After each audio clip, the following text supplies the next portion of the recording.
Selection इस बार जो list निकलेगी तुम्हारा सिलेक्शन 100% होना ही चाहिए। अरे तुम डॉक्टर क्यों नहीं बन सकते? जब और कोई डॉक्टर बन सकता है तो तुम क्यों नहीं बन सकते? ठीक। और आप देखिए, मैं बेस्ट से बेस्ट क्वेश्चंस आपके लिए लाता हूं। ये क्वेश्चंस आपकी हेल्प करेंगे आने वाले नीट एग्जाम 2020 में।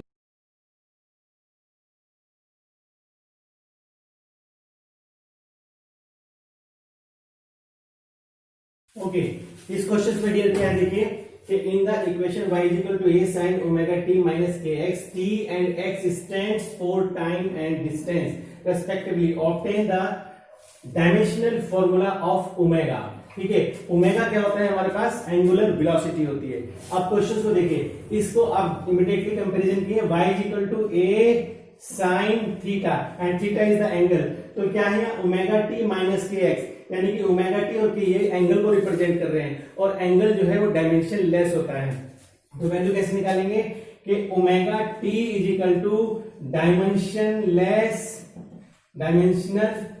Less quantity, dimensionless physical quantity, और हमें ओमेगा निकालना है। तो omega is equal to dimensionless quantity divided by time T, 1 upon T is equal to T minus 1। तो जो आपके ऑप्शंस दिए रहेंगे वो 4 ऑप्शंस होंगे, उसमें आपको क्या करना है, टी माइनस 1 आपका आंसर होगा। ठीक है, ये क्वेश्चन हो गया। क्वेश्चन नंबर हम 7 करते हैं।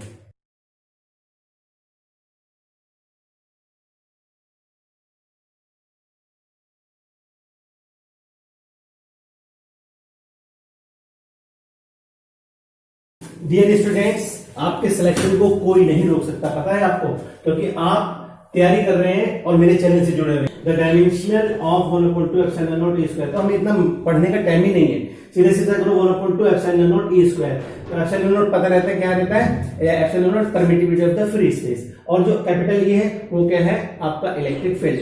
तो दोनों के हमें फॉर्मूले पता है, तो डायरेक्ट इसको याद कर लो। जो डिफिकल्ट चीजें मैंने पिछले लेक्चर में बताया, जैसे एप्सिलॉन नॉट और म्यू नॉट, इनकी डायरेक्ट वैल्यू याद कर लीजिए, कैपिटल जी की डायरेक्ट वैल्यू याद कर लीजिए, ईटा की डायरेक्ट कर लीजिए, विस्कोसिटी की डायरेक्ट कर लीजिए, कुछ तो डायरेक्ट आती है। ठीक है, हम सीधे सीधे से आप इसको कर सकते हैं। जैसे 1/2 डायमेंशन, ऐसे एप्सिलॉन नॉट यदि निकालना है डियर स्टूडेंट्स, कैसे करेंगे, F is equal to Q1 Q2 1/4 pi epsilon naught और R स्क्वायर। एप्सिलॉन नॉट निकालना है तो epsilon naught is equal to Q1 Q2 upon F R square.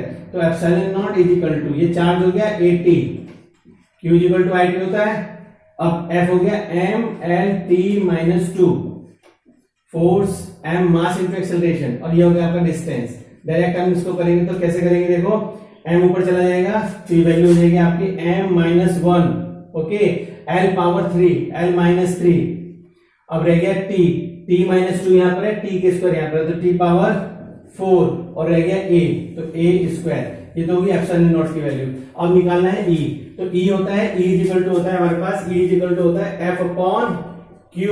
तो Q F जो है वो हमारे पास M L T माइनस 2, और नीचे हो गया A T, तो ये टोटल बन गया M L T minus 3 and A।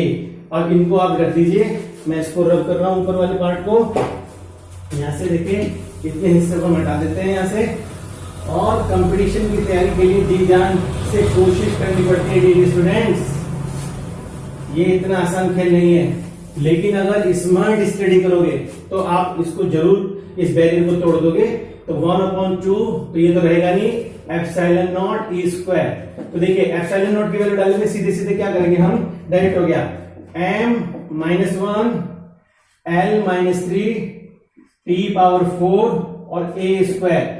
ठीक है, अब डायरेक्टली मैं इसके स्क्वायर कर देता हूं, m स्क्वायर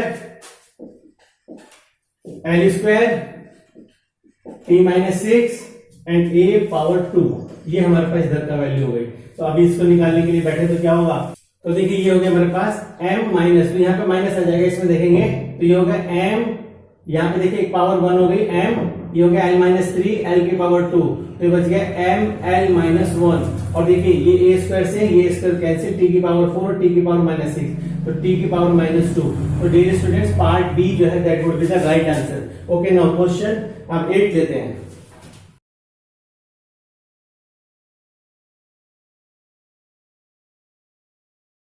तो बच्चों ये देखिए, ये हमारा क्वेश्चन हो गया 8।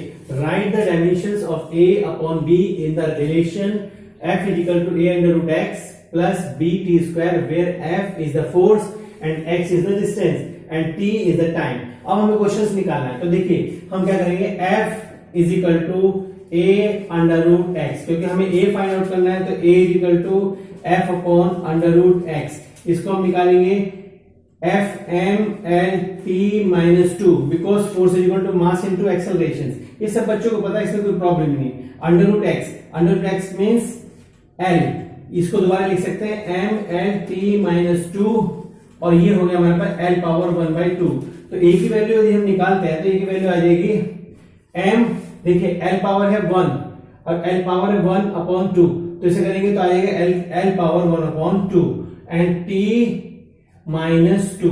तो एक तो पार्ट ए निकला, this is the part A. अब बी निकालना है, तो बी टी स्क्वायर एफ, ये हो जाएगा B T square is equal to F. B निकालना है तो B is equal to F upon T square, B is equal to F again M L T minus 2 divided by T square, M L T minus 2 and T square. अब देखिए B is equal to T से नीचे आ जाएगा, तो ऊपर M L T minus 4 हो गया ये हमारे पास। लेकिन अब हम करना है ए अपॉन बी का रिलेशन निकालना है, तो ए का ए कितना है हमारे पास, M L 1/2 T minus 2 divided by M L T minus 4।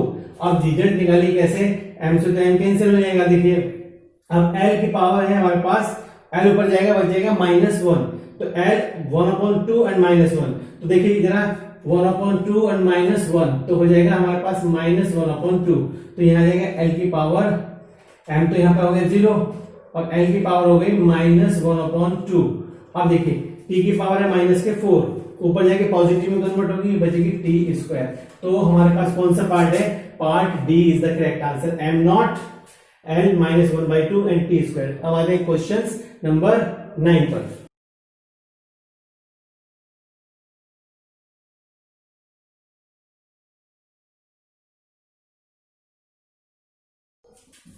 ये क्वेश्चन नंबर 9।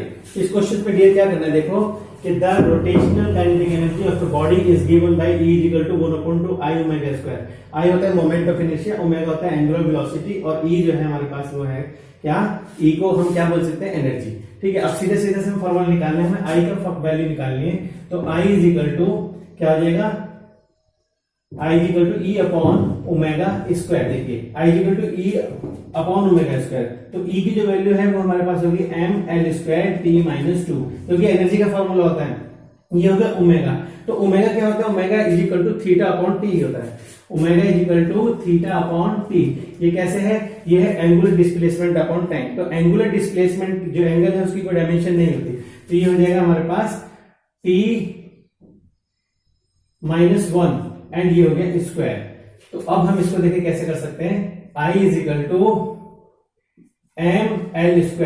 ये हो जाएगा t - 2 डिवाइडेड बाई t - 2, और t - 2 एंड t - 2 ये कैंसिल हो जाएंगे, तो रिजल्ट आ गया आपके पास ml²। तो जहां पर भी आपका ml जो भी वैल्यू डायमेंशन की दी होगी उसमें चारों सेक्शन से हम ml² वैल्यू निकालेंगे। अब करते हैं क्वेश्चन नंबर 10।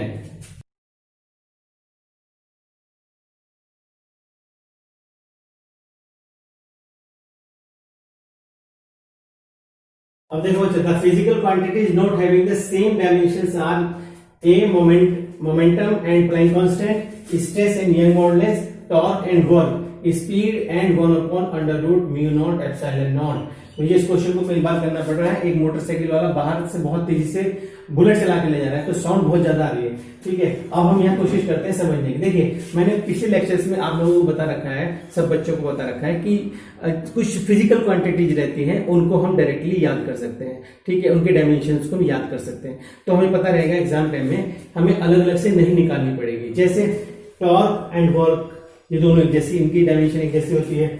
स्पीड एंड ये होता है C = 1/√μ0 epsilon naught, stress and Young modulus की इनकी डायमेंशन एक जैसी होती है। अब बच गया मोमेंटम एंड प्लैंक कांस्टेंट, हमारा बच गया है।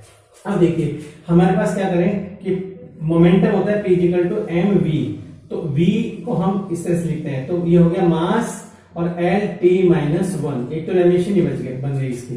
अब बन गया हमारे पास प्लैंक कांस्टेंट, तो E इज इक्वल टू होता है h और ये होता है न्यू, तो हमें h का निकालना है, तो h is equal to E upon nu. अब यहाँ डाल दीजिए m L square T-2 and divided by nu, तो न्यू जो है फ्रीक्वेंसी होती है T-1। अब जरा यहाँ देखें h is equal to m L square, ये जाके पॉजिटिव में कन्वर्ट होगा तो बच गया -1। अब देखिए ml T-1 ml square T-1, तो आपका कौन सा है कि पार्ट ए जो है वो सही रहेगा।